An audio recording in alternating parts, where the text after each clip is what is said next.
The only thing that keeps us from getting what we want is the story we keep telling ourselves about why we can't have it.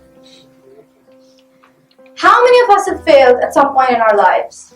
Maybe failed more than once. Maybe failed to get a decent grade in A-levels. Maybe failed to get admission in the university of our choice. Maybe failed in a course during university. I have. I wanted A's in my A-levels, but I only got C's. I wanted to study law at LUMS. I have no idea how I ended up here at FAST.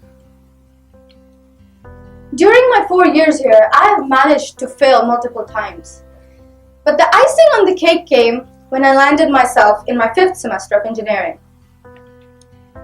You see, I had heard from many seniors that the 5th semester is the toughest one, and that you can barely make your way without lowering your GPA and delaying your entire degree.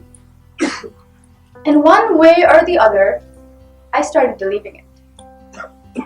I believed it so intensely that at the end of the semester, after literally studying days and nights for 8 days straight, I not only failed one course, but 3 courses that semester, delaying my entire degree and landing myself face first in the most dreaded thing called the warning. I was a mess. I couldn't for the life of me understand why it had happened. I started telling myself that however much I study, I will never get the grade I deserve.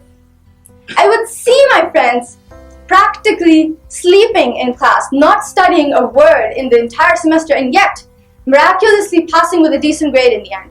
Whereas I would be regular in my classes, I would study on weekends, but still end up either failing the course or getting a D grade.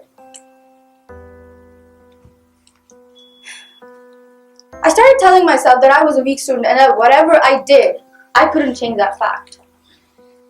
This gave way to anxiety and depression, and I gradually de-escalated from an SGPA of 2.8 to an SGPA of 1.5. And then one day, I watched a video on YouTube that changed my life. This video talked about the power of the mind and how you are not a victim of your circumstances, you are a creator of them. And I thought to myself, how could this be?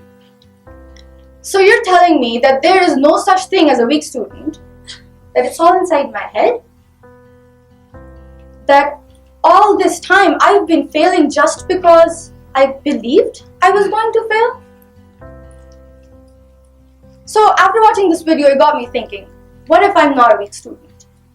What if I'm just demotivated? What if all I need is to firmly believe that I can succeed, that I can achieve an A grade in a technical subject? So I did some searching on the internet to figure out what I was doing wrong and how I can change my failure into success. Today, I'm going to share with you the reason why most of us fail and the 3 golden rules that I have learned and I'm still learning to achieve success. What I learned is this: whenever we fail or whenever a problem arises, we have 2 choices. These choices can be represented by 2 circles: the circle of difficulty and the circle of possibility. Whichever circle our mind focuses more on, that circle gets zoomed in, leaving a very tiny space for the other circle to survive. Need is the mother of invention. We've all heard of it, right? Need is the mother of invention, but then who is the mother of need? It's the problem. But then what do we do when a problem arises? We complain, we're annoyed, we criticize, we are angry, we're afraid. All these emotions lie inside the circle of difficulty, in which we stop everything and just focus on all the negatives that the problem offers us. What we need to do to be successful is get divorced with the circle of difficulty and get married to the circle of possibility. It's like till death do us apart kind of thing. So I'll help you understand the philosophy with the help of a story. So there's this African shoe company, and they sent 2 of its best men to a remote place in Africa to check out the shoe conditions out there. One of the men calls back to his boss and says, "Where the hell have you sent me? Not a single man out here wears shoes. It's completely useless. I'm coming back. No one's ever going to wear our shoes." While the other man calls back his boss and says, "Wow man, this place is perfect. It's heaven. No one here wears shoes, and every single one of them will have to wear our shoes." So do you see? It's the lens that matters. It's how you see the problem and how you decide to tackle it that matters. The circle you choose will differentiate between the winner and the whiner. And this is the fundamental reason of failure.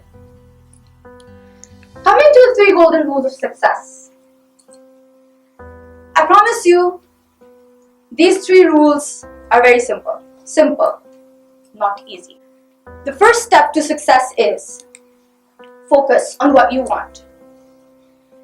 You need to be clear about your goals, and you need to want them bad, so bad that the hurdles coming your way disappear from your mind and there's nothing between you and that goal.